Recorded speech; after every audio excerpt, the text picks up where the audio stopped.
Just probably was a slow night because nobody wanted to come out the house last night after that debacle, after what happened in Berkeley, what happened in Levi's in Santa Clara in 100-degree weather. Oh, it was a disaster. The 49ers dropped to 2-3, 0-2 in the NFC West, 0-3 in the NFC. And look, today's the show, 888-957-9570.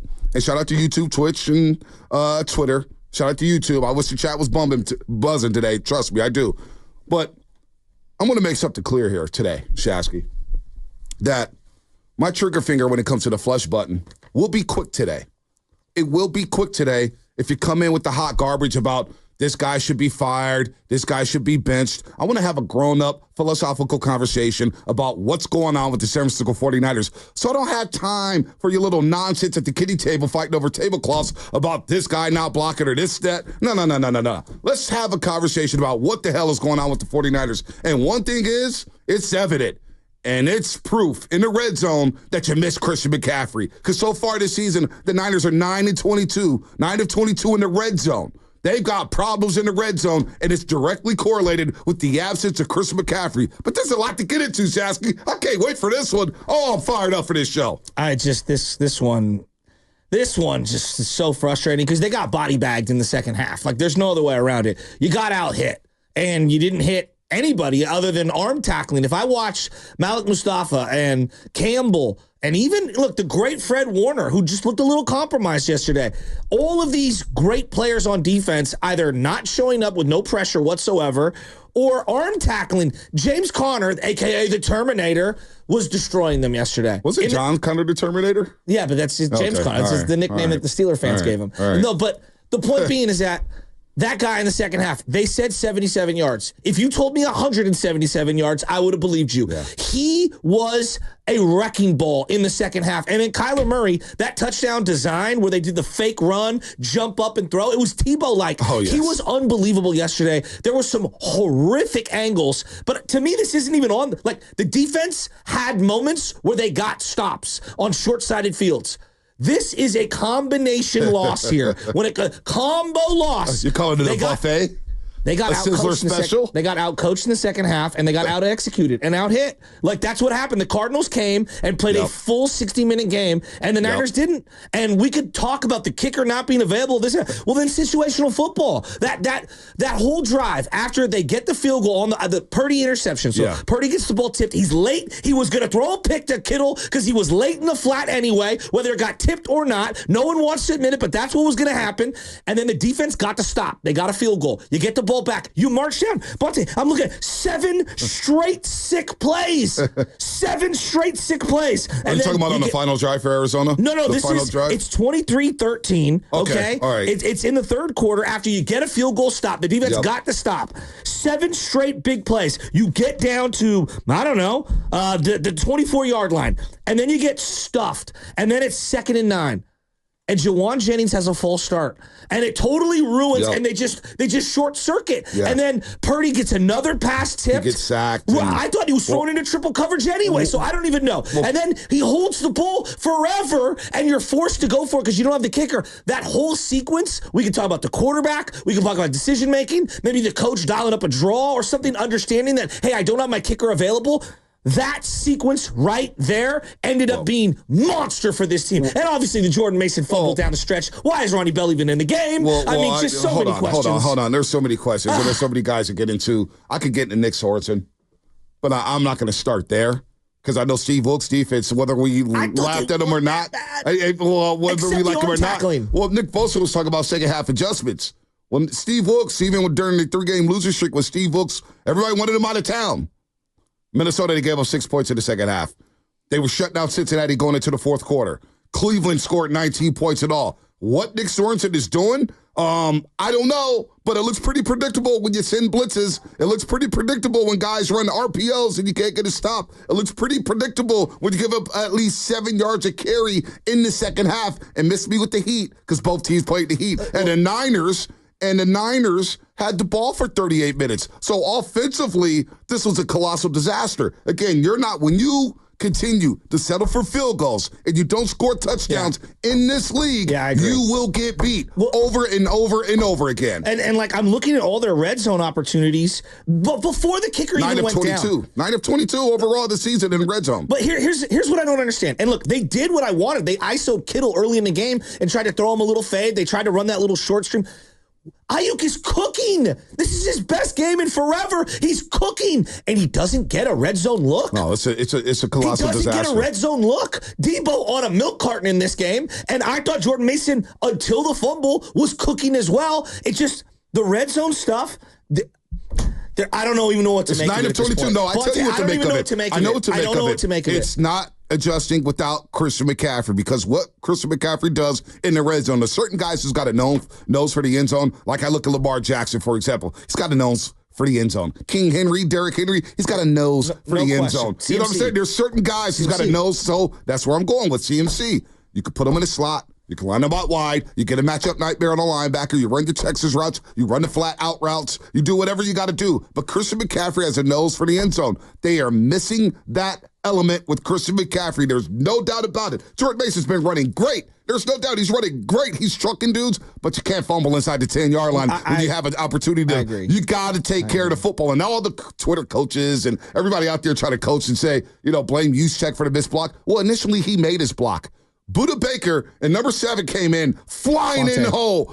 Well, you know me on personnel. When I saw Ronnie Bell out there, I go, there's no way they're passing. Yeah. The minute I saw Ronnie Bell walk onto that field, because I'm big on like red zone personnel groupings, I was like, you have Ayuk, Debo, and Jennings, and Ronnie Bell is on the field. Now, this is what I know that, it's hot, and I don't even want to hear it. I don't even want to hear it. Why is, and I'm not even trying to rip Ronnie Bell. I'm just saying, when the defense sees him on the field, you know what they're thinking? There's no way in hell you're passing the ball. Look at that personnel grouping they had on that play. It was terrible. I saw it, but still, everybody's got to. But Juice fumble. I'm not trying to make an excuse. Juice made his block. Kittle, I don't know if he missed his block or what happened on that play, but Jordan, that's on Jordan Mason. You've got to take care of the football. I agree. But we start with the top. When it comes to the 49ers, we start with the top. We start with the head coach, and we start with the quarterback. Now, a lot of people are tired of Shanahan or whatnot, and I'm not tired of Shanahan. Players got to execute. I'm frustrated. I'm frustrated. Be real with you. I'm pretty frustrated. But I look at the quarterback saying, you got to take. He's trying to hit the home run at times a little too much with Brock Purdy. Totally. He's trying to hit the home run a little too much. You got to get rid of the ball. You don't need to scramble around like your Doug Flutie or Roger Staubach every single play. Like you said, the drop back passing game was working yesterday. Would I like to see a little more play action? Absolutely, I would like to see a little more play action. But let's be real. When you look at the numbers here, just the raw data of the football game.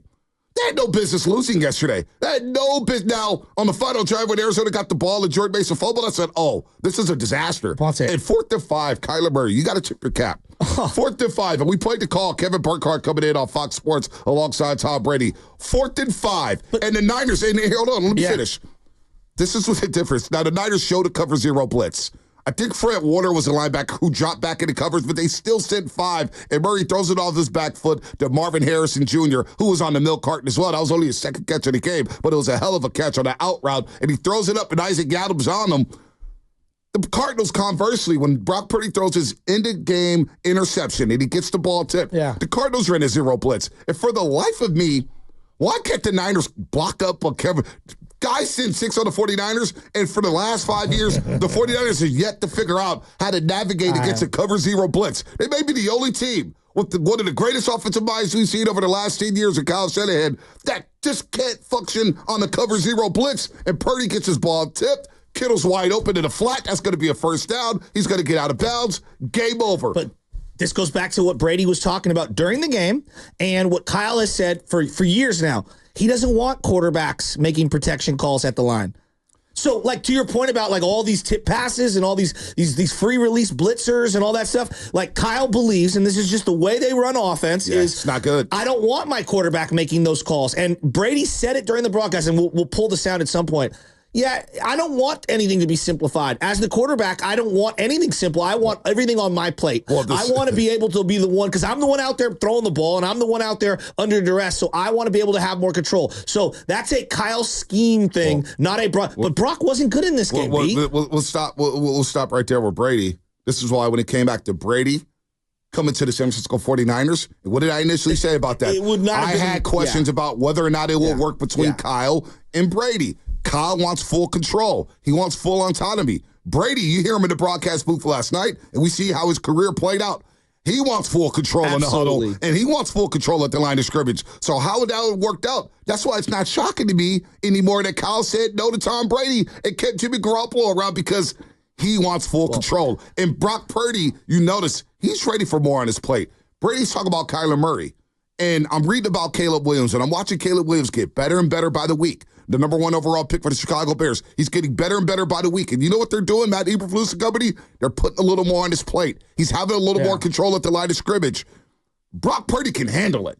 Give him some control at the line of scrimmage so we don't, for the life of me, cover zero blitz. If you want to defeat the Niners in 4 wide formations or 5 wide formations, just sit and cover zero blitz because the 49ers offense and their philosophy don't seem to have an answer for cover zero blitzes. Well, it's interesting that you bring up that one Kyler play at the end because it was a brilliant play.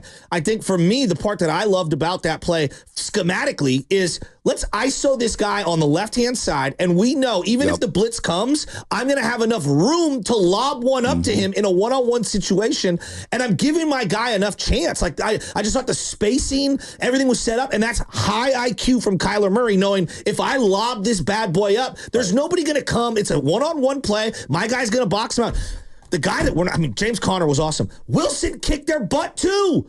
I thought Wilson, number 14, the wide receiver, was excellent in this game. And then Kyler, first quarter, I've never seen a player go bye-bye from the 45-yard line. Well, you've never seen a player do that? At the line of scrimmage. I've seen players do that all the time. At the line of scrimmage? But you know what? He went bye-bye at the line of scrimmage. 5 yards down the field, he went bye-bye. Tyreek Hill does that as well. But yeah, look, you're right, Tyreek does. But quarterbacks? Yeah, it's not good. So I'm looking at the team stats here. I'm looking at the team stats of the 49ers, 32 minutes and 58 seconds of time of possession. But in the second half, they get shut out. Now. Losing your kicker forced you to go for that 4th and 23. But it was that sequence. I've got it right here. I know. That whole sequence was bad. The whole sequence is bad. But it forced you to go for that 4th and 23 from the Arizona 27-yard line. Moody's healthy. That's a 44-yard kick. Moody's healthy. It's 26-13. Moody's healthy, you may have a shot to win this football game. But you lost Jake Moody. And I see people, this is how you know when people don't play football or never played football or don't understand. Well, maybe you should have your kicker try to tackle. Well, what did you want to do? You want the guy to return a kickoff to the house? Dallas is the only guy who has a return touchdown on that kickoff play all year. Right. Okay? I'm sorry. This is unfortunate. It sucks. He got hurt. You have to make a play there. You got to make a play. I mean, what do you want to do? And if he doesn't, we're saying, the kicker's got to make a play there. Yeah, exactly. Break. No, it's unfortunate. It sucks that it happened, but that's football. Here's the thing I wanted, and I know they asked him in the postgame. They were like, how far can Wisnowski actually kick a kick? What was your, on the final drive, where were you trying to get to? And they were like, to the 15. Like, we're thinking we got to get down to the 10 or the 15. Would have been an extra point, basically. But, I'm just thinking to myself, and this is just a bigger football question. I mean, you got to be prepared for these things, and you got to get down to the 15. I don't even know if that's a fair question. What? You want 2 kickers on a roster? No, I maybe we should be practicing a little more with the punter kicking field goals. I don't know. No, I'm asking big picture as an NFL thing. I don't know. When I saw Juice laughing at it around on the sidelines in the middle of that game when they're up 10, he's like goofing around, kicking the bed. He's like laughing, and the crowd's giving him something. And I'm thinking, guys, this is still a game. Why are we goofing around on the sidelines? And I'm not trying to make too much of it. I'm just saying, there's this aura of arrogance from this team that has been lingering for a long time. And it's no wonder that the hungrier team in the second half yesterday, in the sweltering heat, came in and body bagged them late. They body bagged them. How many missed tackles on the final 3 drives? Well, no, how many missed tackles are all? 16 missed tackles, Lubman. 16 missed tackles Can our on Sunday. Cover? I got bigger questions. You guys see me in the thread. I want a ball hawking safety so bad. The safeties can't cover. I've been yelling for a cover safety. Hufanga's hurt again, which has me questions about his long-term future with the San Francisco 49ers. Another injury for Huang. He's been hurt 3 times already. He just got back, so he can't stay healthy. And yes, look, the heat was a problem for the fans. You saw a lot of people ducking for shade or whatnot. It was a factor, but come on. Both teams. But you know what? I look at my big money players on the final drive, and I'm watching T.J. Watt last night. Oh, well. And I'm watching guys all over the league make big time plays to close out a game. The New York Giants sacked Geno Smith 7 times yesterday. So Thursday, when they do play Seattle, I don't want to hear anything about not getting sacks because Geno Smith got sacked 7 times by Burns, Thibodeau, Lawrence, and whoever was up there playing for the New York Giants. Where was my money players on the final drive? I watched the game back again this morning. Bosa was not, he made the great play on the screen pass. He was non-existent. Leonard Floyd was nearly non-existent. I haven't heard Leonard Floyd's name since week 1. And Fred Warner, to me, it was courageous that he played. He wasn't the same. I'm not trying to rip Fred. Fred No. He was compromised. He wasn't normal He was Fred. compromised. And I'm giving him credit for even suiting up. Malik Mustafa missed 1 million tackles. Oh, my God. I mean, the Hufanga angle he took on the Kyler Murray play, all I kept thinking about was Baldy saying, when you're playing safety, you have to stay back between the man and the ball, and you can't allow a guy. He came flying in late. He has not been good this year. He has been not good at all. He's losing money. Let's be real. Jair Brown made a couple of plays in coverage. Jair Brown's stiff. He's stiff in pass coverage. I need more from him, but let's be real, too. Devondre Campbell's been awful. Well, he needs to not play. He's been a big F. And D. Winters is coming. I'm sorry. Devondre Campbell, if Drake Greenlaw gets back here and he's healthy, the 49ers may straight up just cut Devondre Campbell. I'm dead serious. He may just get cut. I mean, it is not good right now with number 59. So it's not good with the 49ers. They're 2-3, but I got a positive for everybody. Oh, Bonte Hill, businessman Bonte. Are you serious? You can count on me. If you win on Thursday and Arizona loses to Green Bay, you're tied for first place in the NFC West. So I'm not going all doom and gloom. I'm not all going doom and gloom in the first week of October. Am I saying there's issues with the football team? You damn right there's issues with the football team. I have no idea where you're going to find a pass rush from. Can't go out and buy that. They don't grow on trees. You can't find another defensive coordinator because Nick Sorensen looks lost right now. And I don't know what's going on with him. All the people who wanted Steve Wilks out, we shouldn't be careful what we wish for. However, we got issues.